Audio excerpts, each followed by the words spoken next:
Olá pessoal, tudo bem com vocês? Professor Luiz aqui do canal Saber Matemática para te ensinar como fazer a introdução de fatores externos no radicando, ok? Ok pessoal, professor Luiz de volta aqui e vamos para o primeiro exemplo que diz o seguinte. Exemplo 1. 3 que multiplica raiz quadrada de 5. Olha só, eu quero colocar esse 3 que está multiplicando esse radical para dentro dele. É esse nosso título, olha, Introdução de fatores externos no radicando. Esse 3 é meu fator externo e aqui eu tenho meu radicando, olha, aqui dentro. Então, como é que a gente vai fazer isso, pessoal? Muito bem, a gente vai colocar o nosso radical bem aqui. Nós temos um 5 já aqui dentro do radicando, olha, a gente deixa ele aqui dentro. E o 3 que estava fora, a gente traz aqui para dentro do radical. Perceba o seguinte, que isso aqui é uma raiz quadrada, né, pessoal? Olha só, aqui dentro eu não estou enxergando nenhum número. E quando não tem nenhum número no radical, é a mesma coisa que eu ter um 2 aqui dentro, não é isso? Que significa dizer que isso é uma raiz quadrada. Então, esse 2 aqui, esse índice eu trago aqui junto com o 3. Então, ele vai se tornar um 3 ao quadrado, ok? Então, como é que eu vou resolver isso? Vamos lá, deixo o radical, mantenho o meu 5 por enquanto, que eu não tenho nada que fazer com ele. E aqui eu tenho 3 ao quadrado. 3 ao quadrado é a mesma coisa que 3 vezes 3, que é igual a 9, não é isso, pessoal? E aqui eu tenho uma operação dentro do meu radical, que é 5 vezes 9, o que dá um total de 45, porque 5 vezes 9 dá 45, e é assim que a gente resolve esse nosso primeiro exemplo. Vamos agora para o nosso segundo exemplo. Nosso segundo exemplo diz o seguinte, vamos chamar aqui de exemplo 2. Diz o seguinte, que x que está multiplicando a raiz quarta de x.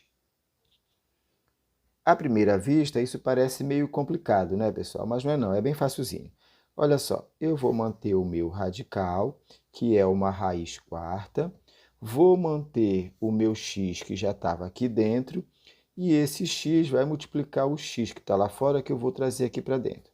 Lembrando sempre que o x que veio aqui para dentro, ele vai assumir aqui, olha, a quarta potência, porque lá eu tenho uma raiz quarta, não uma raiz quadrada, mas uma raiz quarta. Muito bem, então eu trouxe esse cara aqui para dentro, foi isso que nós fizemos, ok? Bom, aqui nós temos uma multiplicação de bases iguais, não é isso, pessoal? A gente já estudou isso anteriormente. Numa multiplicação de bases iguais, a regra diz o seguinte, que a gente mantém a base e soma os expoentes. Aqui nesse x é a mesma coisa que eu ter um 1 aqui escondido, correto? Então, eu vou somar 4 mais 1, 5. Então, o meu resultado é raiz quarta de x elevada à quinta potência. Vamos então para o nosso terceiro exemplo. O nosso terceiro exemplo diz o seguinte, vamos chamar de exemplo 3, que nós temos 2 que está multiplicando a raiz cúbica de 2. Olha só, pessoal, me digam lá nos comentários se está ficando claro para vocês, está ficando mais fácil de vocês entenderem. Coloquem sim, S, aliás, coloquem S se ficou mais claro e coloquem N se não ficou tão claro assim, que a gente vai melhorando esse nosso estudo nos próximos vídeos. Mas deixem sempre o feedback de vocês para eu saber se eu devo fazer uma abordagem diferente para que a gente entenda melhor, tá ok? Então vamos aqui para o nosso terceiro exemplo. Nesse caso aqui, como eu disse, eu tenho 2 que está multiplicando uma raiz cúbica de 2 e a gente vai fazer o mesmo processo. Olha, esse cara que está aqui dentro, eu já deixo ele aqui onde ele já estava, multiplicando o cara que está aqui fora, que eu vou trazer aqui para dentro, que é 2 também, e que vem com índice 3. Então, eu vou ficar 2 que multiplica 2 elevado ao cubo, correto? Portanto, Esse cara aqui eu não vou fazer nada ainda com ele, porque ele está sozinho.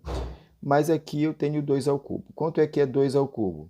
É 2 que multiplica 2 que multiplica 2, não é isso, pessoal? Então, 2 vezes 2, 4. 4 vezes 2, 8. Então, aqui é 2 que multiplica 8 agora, nesse resultado. Portanto, o meu resultado final vai ser 2 que multiplica 8, que é igual a 16. Perceberam como é simples de resolver? Muito bem. Então, essa é a ideia do nosso vídeo de hoje, trazer com facilidade para vocês entenderem a introdução de fatores externos no radicando. Não esqueçam de se inscrever no canal, de ativar o sininho para novas notificações e eu vou aguardando vocês por aqui nos próximos vídeos.